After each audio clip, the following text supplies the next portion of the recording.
کو ملیں گی جو نعمتیں بندہ.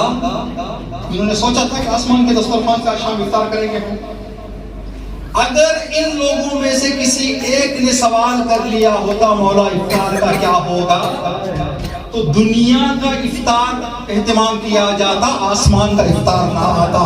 اس لیے کہ آسمان کی نعمتیں جو ایمان کے مضبوط ہوتی ہیں ان کو ملتے ہیں.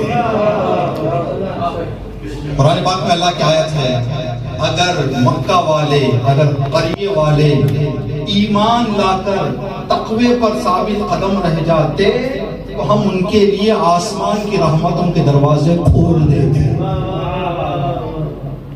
اگر آج ہم اپنی زندگیوں میں کبھی ان مسائل میں پریشان ہوتے ہیں کاروبار کے مسئلے سے، اس کی ایک وجہ اس واقعے میں امام بتا رہے ہیں کہ تم اپنے زمانے کے امام سے دور ہو گئے ہو.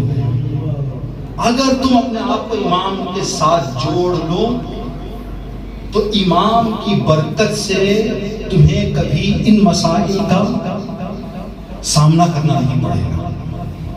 تو ہم اس ماہ میں اس امام کی ولادت سے یہ طے کریں، یہ ایک مشورہ آپ حضرات کے لیے جو بھی یہاں پر آئے ہیں، کاروبار کے حوالے سے آئے ہیں، جاب کے لیے آئے ہیں، رزق کی تلاش میں آئے ہیں. اگر آپ کے رزق میں برکت چاہتے ہیں تو امام حسن کے اس واقعے سے ایک بات سمجھ کر جائیں، زمانے کے امام سے جڑ جائیں. کوئی دن ہمارا ایسا نہ گزرے جس دن ہم نے اپنے امام کو یاد نہ کیا. اگر اس طرح سے ہم امام کے ساتھ ہو جائیں، یقین مانے آپ کا آنا آپ کے ہاتھ میں ہے، برکت دینا ان کے ہاتھ میں. اس لیے کہ جو بندہ امام کو یاد کرنا شروع کر دے، امام کے ساتھ ہو جائے، اپنے جب امام کے ساتھ بندہ ہو جائے گا تو کچھ نہ کچھ یہ احساس بھی آ جائے گا. مثال کے طور پر ہم امام بارگاہ آج آنے کا ارادہ ہم نے کیا، کپڑے صاف کیے کہ بھئی آج جانا ہے، بہت سارے چیزوں سے ہم نے احتیاط کیا کہ آج جشن میں جانا ہے، آج نماز میں جانی ہے.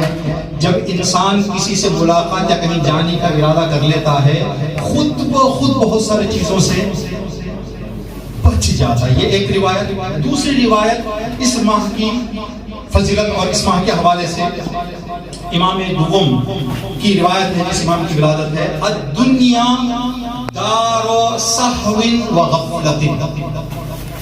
شاید دنیا کا نچوڑ اور آخرت کا نچوڑ بتانے کے لیے اس سے بہتر روایات امام کی جو ہے، یعنی عام آدمیوں کی زبان سے یہ جملے نکلنے والے نہیں ہیں. امام نے فرمایا دنیا غفلت اور بے خبری کا گھر ہے. دنیا غفلت اور بے خبری کا گھر ہے. یعملون ولا یعلمون. امام نے فرمایا لوگ اعمال انجام دے رہے ہیں، ان کو نہیں معلوم کہ اجر کیا ملنے والا ہے. اجر کیا ملنے والا ہے. ابھی ہم نے عبادتیں کی، روزے رکھے، نمازیں پڑھی. اگر ہمیں اور آپ کو کہیں گے کتنا ملا بھائی، آپ کو کاغذ میں لکھ کے دیں گے کتنا ملا مجھے. ہم کو کیا مل رہا ہے، کتنا مل رہا ہے، نہیں معلوم. امام نے فرمایا اس نامعلوم ہونے کی وجہ سے لوگوں کے پاس عبادت کا شوق نہیں ہے،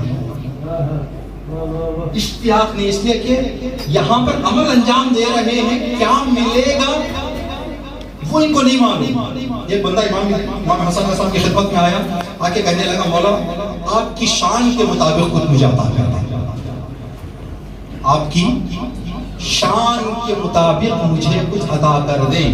امام نے فرمایا تیرے میں لینے کی طاقت نہیں ہے، تیرے میں لا تسعنی روایت ہے میں نہیں دے سکتا. بندہ سمجھ گیا، فوراً جملہ بدل کے کہا مولا میری دے دے. امام نے کچھ دینار و درہم اس کے حوالے کر دیے، کہا جا اپنی زندگی کر لے. جب وہ بندہ چلا گیا، جو لوگ بیٹھے ہوئے تھے، مولا آپ کو دینا ہی تھا تو پہلے سوال اور دوسرے سوال میں کیا فرق تھا؟ امام نے فرمایا پہلے سوال میں اس نے کہا میری شان کے مطابق، میری شان یہ ہے کہ دنیا دے دوں. اگر میں دنیا دے دوں تو سنبھالے گا کہاں بیچارہ، رکھے گا کہاں بیچارہ. ٹھیک.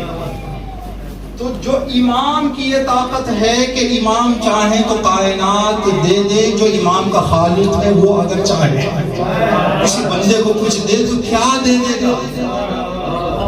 تو ہم اعمال جو بجا لا رہے ہیں اس کا اجر ہم کو کتنا ملنا ہے ہم کو نہیں معلوم۔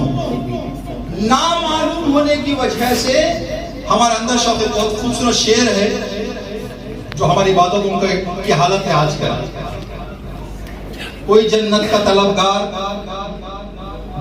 کوئی روزی کا، کوئی کہتا ہے، عبادتوں کے حوالے سے ایک شعر کہا گیا ہے، شاید ذہن سے بات نکل گئی شعر میں، کہ ہم سب جو ہے ابھی اپنے غرض کے لیے غرض سجدے کراتی ہے، عبادت کون کرتا ہے؟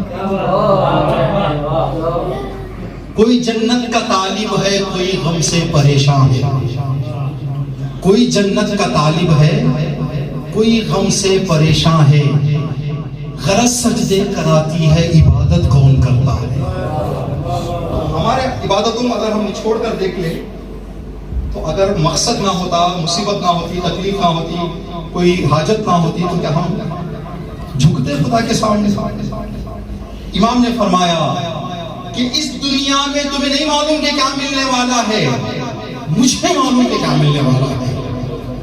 تم جو بھی کرو، جو بھی سوچو، وہاں جو ملنے والا ہے وہ اس سے زیادہ ہے۔ پھر امام نے فرمایا وَالْآخِرَةُ دَارُ يَقِينٍ يَعْلَمُونَ وَلَا يَعْمَلُونَ، کہ آخرت میں وہ سارے ثواب انسان کے سامنے آ جائیں گے، روزے کا ثواب یہ، نماز کا ثواب یہ، خیرات کا ثواب یہ، اہل بیت کی محبت کا ثواب یہ، وہاں پر انسان کو وہ ساری چیزیں نظر آ جائیں گی، لیکن کرنے کی وہاں مہلت نہیں ملے گی۔ وہاں پر ساری چیزیں صاف ہیں لیکن کر نہیں سکتا۔ یہاں پر دروازہ عمل کا کھلا ہوا ہے، لیکن اس لیے کہ بندے کو نہیں معلوم کیا ملنے والا ہے۔ یعنی اس روایت سے امام نے بتایا جتنے موقع ملے نیکیوں کے اس کو ہاتھ سے جانے نہ دو، پتہ نہیں کون سی عبادت، کون سا نیک کام تمہارا اللہ کو کب پسند آ جائے اور کس کا کیا اجر انسان کو مل جائے۔ اللہ سے دعا ہے کہ پروردگار مجھے امام حسن علیہ السلام کی تمام عظمتوں کا واسطہ ہم سب کو اس ماہ میں بہتر سے بہتر تری عبادت انجام دینے کی توفیق عطا فرما۔ پروردگار عشق اہل بیت، عشق امام حسن جو اس لمحے تک ہمارے دلوں میں تو نے رکھا ہے، ہماری زندگیوں میں آخری سانس تک اس عشق کو باقی فرما، اور اس عشق کو جس طرح سے ہمارے بزرگوں نے امانت کے طور پر ہمارے حوالے کیا ہے، ہمیں یہ توفیق دے کہ اس عشق اور اس محبت و ولایت کو اپنے نسلوں اور اپنے بچوں تک ہم اس امانت کو پہنچائیں۔ پروردگار جب تک دنیا کا آخری لمحہ ہو ہماری نسل محبت اہل بیت اور عشق اہل بیت میں زندگی بسر کرے انشاءاللہ۔ ربنا تقبل منا انک انت السمیع العلیم۔